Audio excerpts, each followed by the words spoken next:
오늘이 33도라면서요. 예, 오늘 제일 더운 날입니다. 그렇지만은, 우리 몸된 예배 처소는 시원합니다.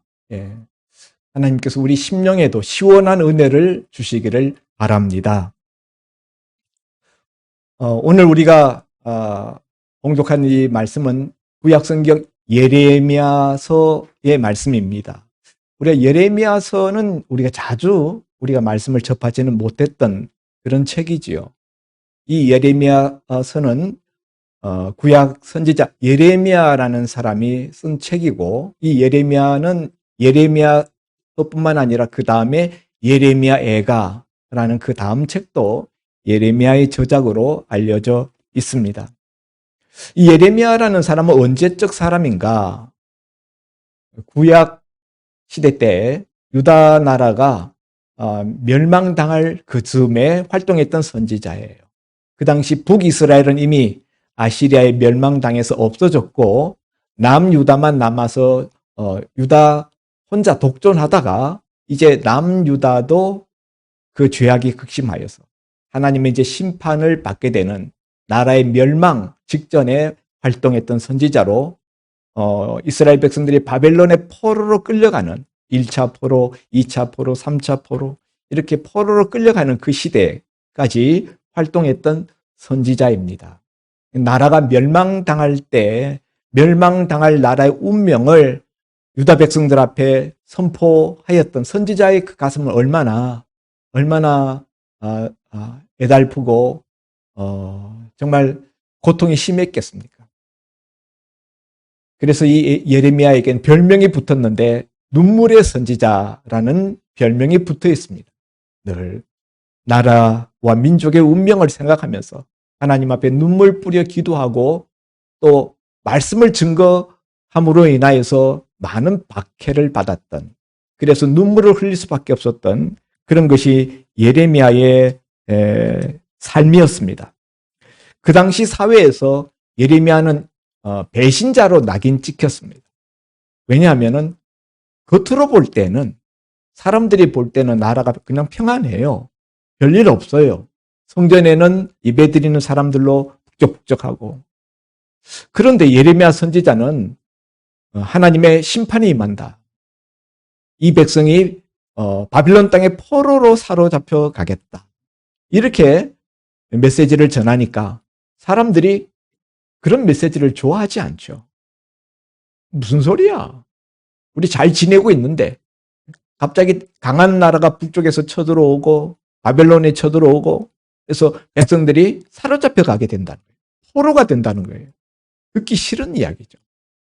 그래서 그런 메시지를 전하는 예레미야에 대해서 시선이 곱지 않았고 배신자라고 낙인을 찍었습니다. 심지어 유다 백성들이 바빌론의 포로로 끌려간 다음에는 오늘 본문에 나타난 바와 같이 너희 빨리 돌아올 기대를 하지 말라. 그리고 그 땅에서 집도 짓고 정착하고 과수원도 만들고 결혼도 하고 너희 자녀들도 결혼시켜서 아들, 딸 낳게 하고 그리고 그 땅에서 내가 번성하라. 너희 숫자가 줄어들지 않게 하라. 이렇게 이야기하며 심지어는 오늘 7절 말씀에 보면은 너희는 사로잡혀 가게 한 그 성읍의 평안을 위하여서 하나님 앞에 기도하라. 적국이죠. 바벨론 적국을 위하여서 그 나라의 바벨론의 평안을 위하여서 하나님 앞에 기도하라 하는 거예요. 아니 지금 유다 백성들이 바빌론 땅에 지금 포로로 사로잡혀 와 있는데 자신들을 포로로 끌고 온 그 적국 바벨론의 평안을 위해서 기도하라니. 이런 메시지를 전하니까 백성들이 예레미야는 배신자 같은 놈, 이건 정말 나쁜 놈이다. 이렇게 생각했다는 것이죠. 예레미야에게 특별히 힘들었던 것은 그 당시에 예레미야는 하나님의 순수한 말씀을 받아서 이렇게 전했는데 그 당시에 거짓 선지자들이 많이 일어나서 바벨론 땅에서 이른바 구원 선지자라고 별명되어 일컫는 자들이 있었는데 하나님께서 이 백성을 2년 만에 바빌론 땅에서 고국 유다 땅으로 예루살렘으로 돌아가게 하신다. 하나님이 그렇게 말씀을 주셨다 하면서 하나님의 말씀이라 하면서 너희는 2년 만에 고국 예루살렘으로 유다 땅으로 다 돌아가게 될 것이다. 이렇게 메시지를 전했다는 거예요. 그러니 예레미야도 하나님 말씀이라고 전하고 그 사람들도 선지자들이라는 사람들인데 하나님의 말씀이라 하면서 2년 만에 너희는 고국으로 돌아간다 했을 때 백성들이 포로된 사람들이 누구의 말을 들었겠는가? 누구의 말을 즐겨 들었겠습니까?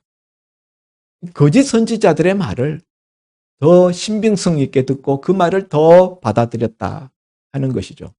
그러다 보니까 백성들과 이 거짓 선지자들로부터 엄청난 박해, 핍박을 받았습니다. 그래서 그 다음에 보면 스마야라는 이제 거짓 선지자인데 이 사람은 그 다음 본문에 읽어보면은 24절 이하에 보면은 예루살렘에 있는 제사장에게 편지를 써서 보내어서 뭐라고 압박을 했는가 하면은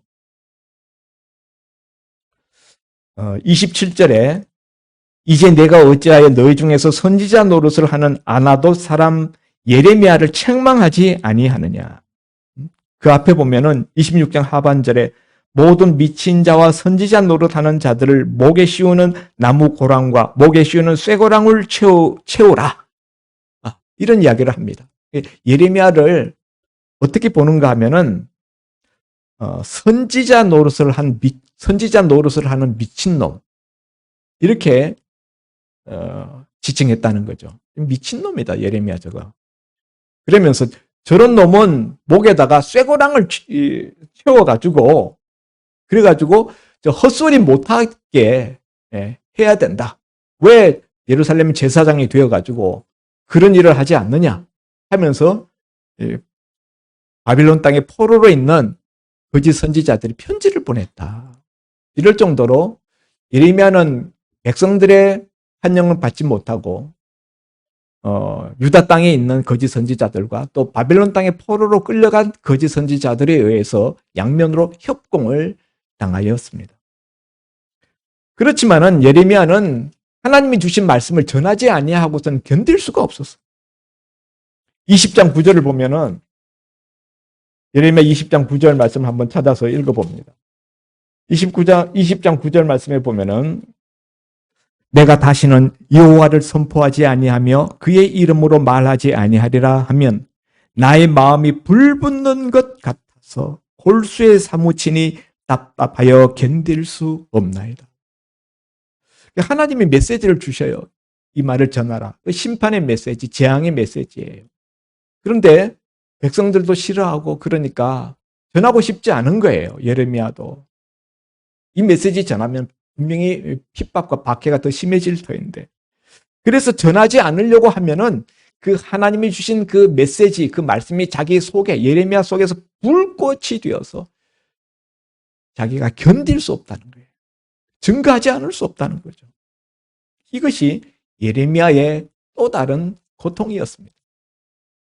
이렇게 하나님이 주신 메시지를 받고 증거하지 않을 수도 없고 그러나 그 메시지를 증거하면 백성들에게 핍박을 받고 거짓 선지자들에게 왕따를 당하고 그럴 때 하나님께서 예레미야에게 주신 메시지가 오늘 이 4절 이하에 우리가 읽은 메시지예요. 만군의 여호와 이스라엘의 하나님께서 예루살렘에서 바벨론으로 사로잡혀 가게 한 모든 포로에게 이와 같이 말씀하시니라. 누구에게 주는 말씀이에요? 하나님이 바벨론 땅에 포로로 끌려가 있는 유다 백성들에게, 유다 포로들에게 주시는 말씀이다. 예레미야는 지금 어디에 있어요? 유다 땅에, 예루살렘에 있어요. 1차 포로 이제로 백성들이 끌려가고 난 다음에 또 많은 다수의 이스라엘 유다 백성들은 아직 유다 땅에 남아 있을 때니까요. 그러나 오늘 주시는 말씀은 바벨론 땅에 포로로 끌려가 있는 그들에게 주시는 말씀이다. 5절에 너희는 집을 짓고 거기 살며 텃밭을 만들고 그 열매를 먹으라. 아내를 맞이하여 자녀를 낳으며 너희 아들이 아내를 맞이하며 너희 딸이 남편을 맞아 그들로 자녀를 낳게 하여 너희가 거기서 번성하고 줄어들지 아니하게 하라. 정상적인 생활을 하라는 거예요. 예. 그러면서 심지어는 너희를 사로잡아간 적국 바벨론의 평안을 위하여서 너희가 기도하라. 그 성읍이 평안해야 너희도 평안할 것이기 때문이다. 이런 말씀을 하시고요. 그러면서 오늘 설교의 제목이 뭐죠? 너희를 향한 나의 생각. 너희를 향한 나의 생각. 11절에 나오는 말씀입니다. 여호와의 말씀이니라. 너희를 향한 나의 생각을 내가 아나니 평안이요 재앙이 아니니라. 너희에게 미래와 희망을 주는 것이니라. 하나님이 왜 이런 말씀을 예레미야를 통하여서 포로된 백성들에게 주실까요? 너희를 향한 나의 생각은 재앙이 아니다. 이 말은 무슨 말인가 하면 당시 포로로 끌려가 있었던 유다 백성들이 하나님은 재앙의 하나님이라고 생각하는 사람들이 많았다는 거예요. 하나님이 우리에게 재앙을 주셨다. 그래서 우리가 이 땅에 포로로 끌려와서 이 고통을 당한다. 그렇게 하나님은 재앙을 주시는 하나님으로 생각하고 있는데 대하여서 하나님이 너희 잘못 생각하고 있다. 그렇지 않다. 라고 자기 본심을 말씀하시는 것입니다. 너희를 향한 나의 생각을 내가 아나니. 하나님의 생각을 누가 알겠습니까? 인생이 어떻게 하나님의 생각을 알 수 있겠습니까? 그래서 나의 생각은 내가 안다. 하나님만이 사실 하나님의 생각을 알 수 있는 주인공이 없다는 거죠. 하나님의 생각을 알 수 있는 자는 하나님뿐입니다. 내가 내 생각을 안다. 그런데 너희를 향한 나의 생각은 재앙이 아니다. 재앙이 아니다. 재앙이 아니고 평안이다. 이렇게 이야기합니다. 그러면서 너희에게 미래와 희망을 주는 것이다. 여러분, 지금 이스라엘 백성, 유다 백성들이 바빌론 땅에 포로로 끌려와서 포로의 삶을 살고 있어요. 예? 그 포로의 삶이 얼마나 고통스러운지는 시편에 바벨론 강가에서 노래하는 슬픔의 노래를 부르고 있는 이스라엘 백성들의 그 노래 가사에도 나오지 않습니까? 재앙인데 유다 백성들이 볼 때 사람 편에서 볼 때는 분명히 재앙인데 오늘 예레미야 선지자를 통하여 주시는 하나님의 메시지는 재앙이 아니라는 거예요. 그러니까 이걸 어떻게 받아야 될까요? 분명히 포로로 잡혀와 있고 포로된 힘든 삶을 살고 있는데 그래서 그들은 우리는 재앙을 당하고 있다라고 생각하는데 하나님은 아니다. 너에게 평안을 주는 것이다. 너에게 미래와 소망을 주려는 것이다. 이렇게 말씀하고 있다는 거죠.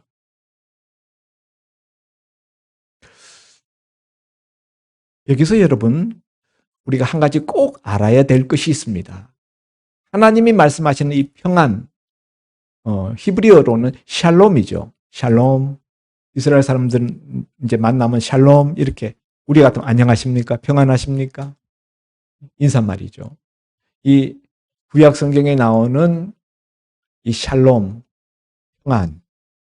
하나님이 주시는 이 평안은 세속적인 세상 말에서 쓰고 있는 그 평안과 다른 평안이다 하는 거죠. 차원이 달라요. 세상에서 평안은 무사한 일, 아무 일도 없고 평안, 그냥 태평한 거. 그리고 내적인 평화, 이게 있으면 평안이라고 생각해요. 그런데 하나님이 말씀하시는 평안은 무사한 일, 내적 평화 이런 것이 아니다라는 거죠. 하나님은 지금 유다 백성들이 바빌론 땅에 포로로 끌려와 있고 그곳에서 고생스러운 삶을 살고 있는데 아니야, 너희는 평안이야. 이건 마치 우리가 창세기에서 요셉의 이야기를 우리가 할 때 요셉이 보디발 애굽 시위대장의 집에 말단 포로로 들어갔는데 하나님이 요셉과 함께 하셔서 요셉이 형통하였다. 주인 마님의 모함을 받고 감옥에 갇혔는데 간수장에게 하나님께서 은혜를 베푸시고 요셉이 그 감옥에서 형통하였다. 그 말씀하고 우리가 비교해서 그 말씀과 연관지어서 생각하면 좋겠어요. 요셉이 인간적으로 우리가 세상적으로 볼 때는 아프리카 땅에 인신매매 당하여 와서 노예로서 사는 것이 무슨 형통입니까?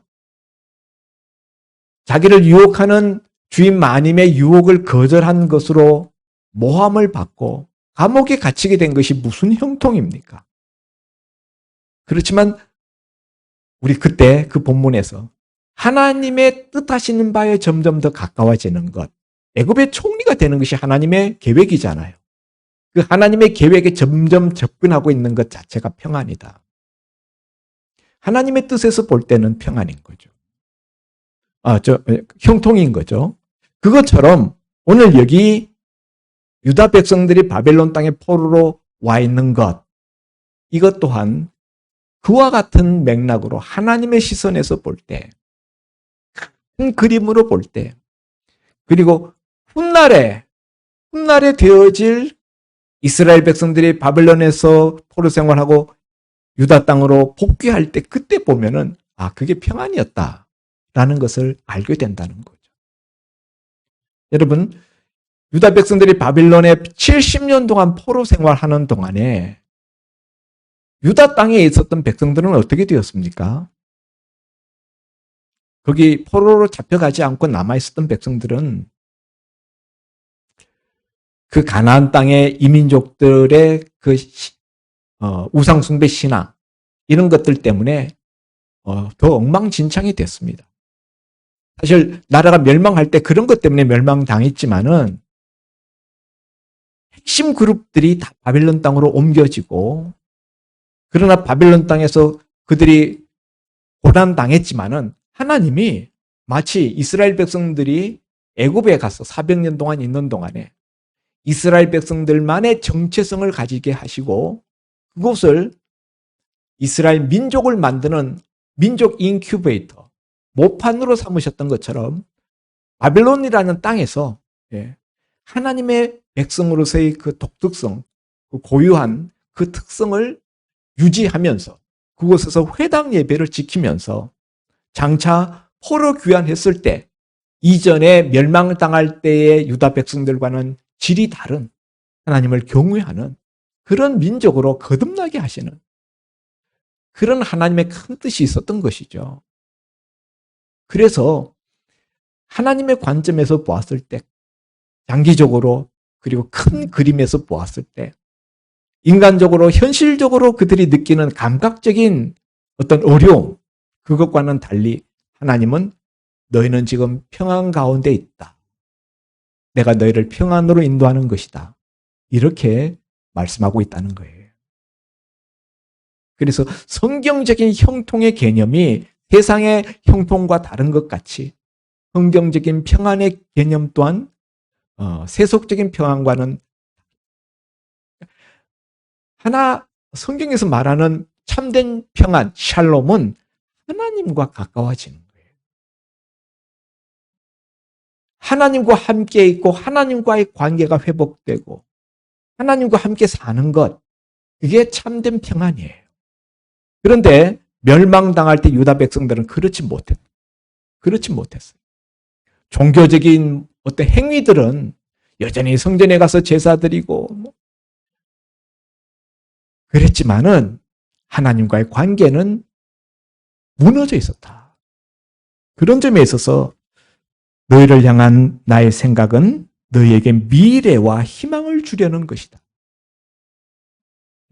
이스라엘 백성들이 미래가 없었어요. 그래서 지금 바벨론 땅에 포로로 끌려오는 이 재앙을 당하였는데, 겉으로 보면은 재앙인데 사실은 그것은 이스라엘 백성들에게 장차 미래를 주는 것이고 그들에게 소망, 희망을 주는 것이다. 그들에게 참된 의미에서의 하나님과의 돈독한 관계 속에 들어가게 함으로 하나님이 주시는 평안을 누리게 하는 것이다. 이게 하나님께서 포로된 유다 백성들에게 주시는 메시지였다는 것이죠. 그러나 이런 것들을 알지 못하는 그 당시 포로된 유다 백성들은 이런 메시지를 전하는 예레미야 선지자에게 무슨 소리 하는 거야? 응? 너는 지금 포로 되지 않고 유다 백성들과 함께 예루살렘에 있으니까 그딴 소리 하지. 응? 우리는 여기서 얼마나 고생하는데 저놈 입을 찢어야 돼. 이렇게 생각했다는 거죠.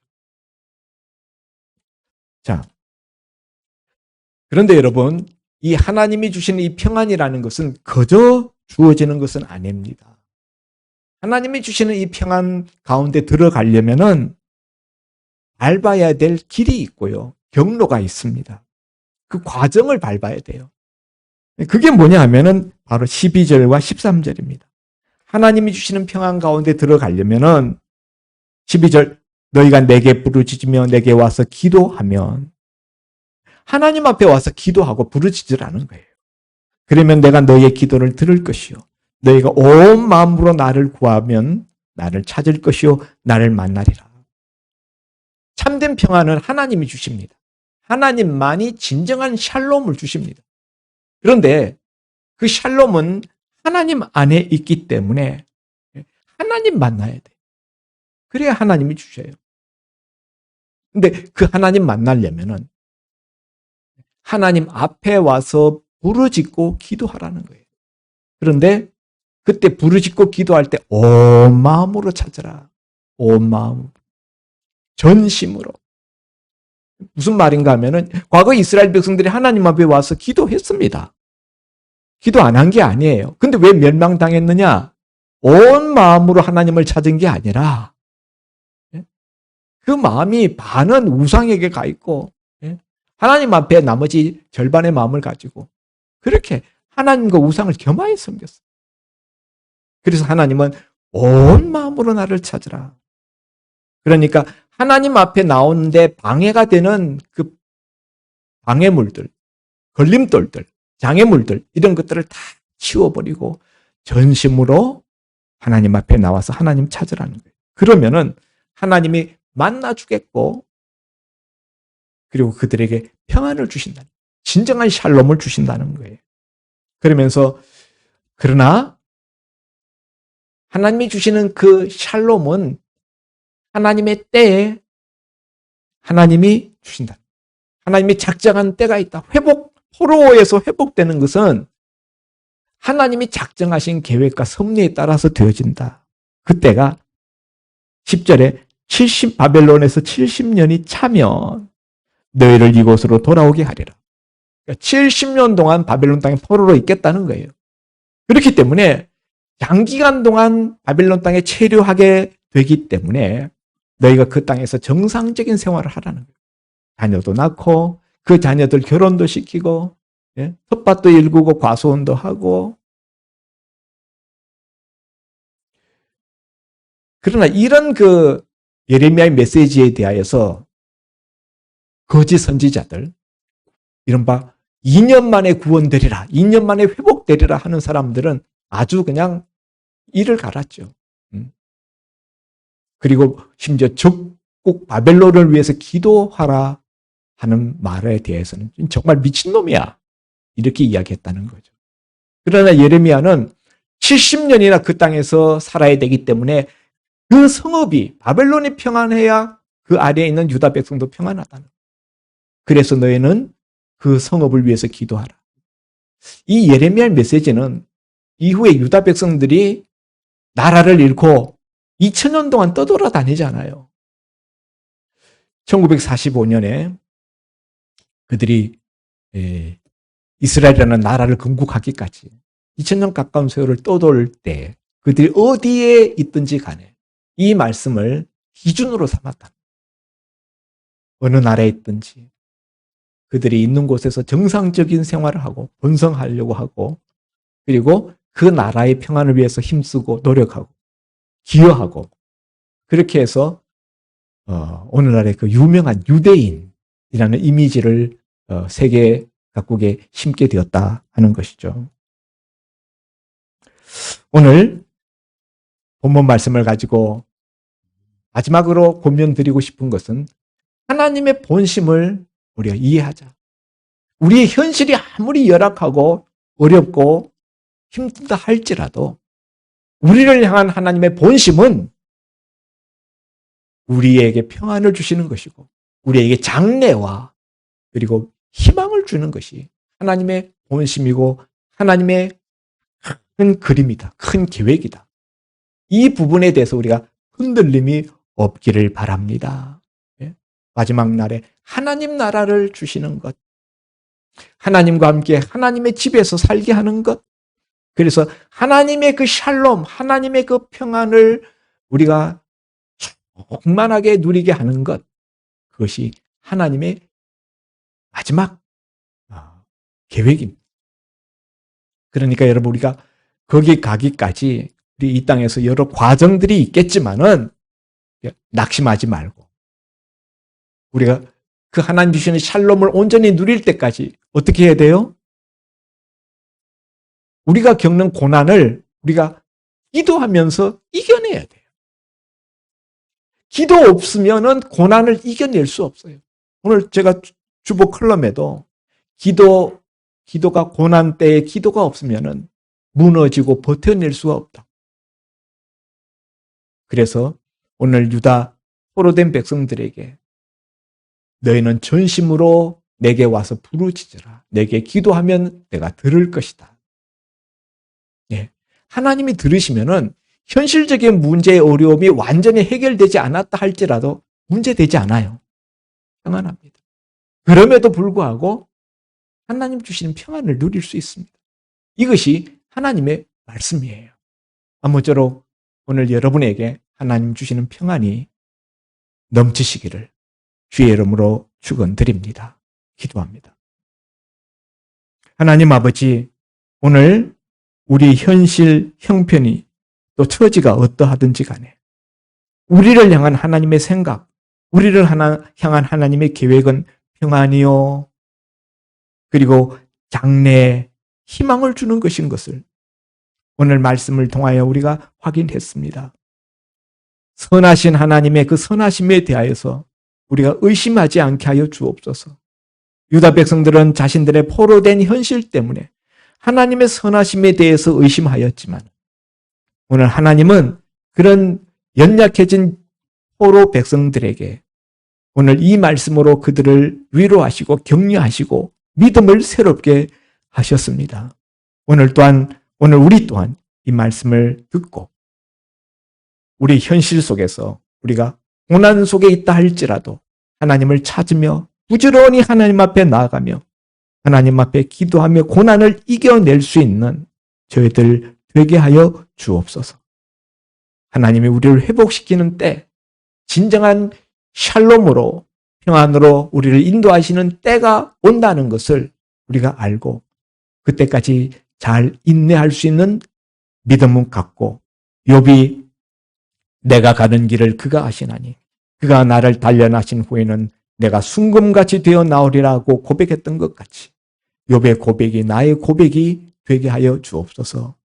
예수님 이름으로 기도하옵나이다. 아멘.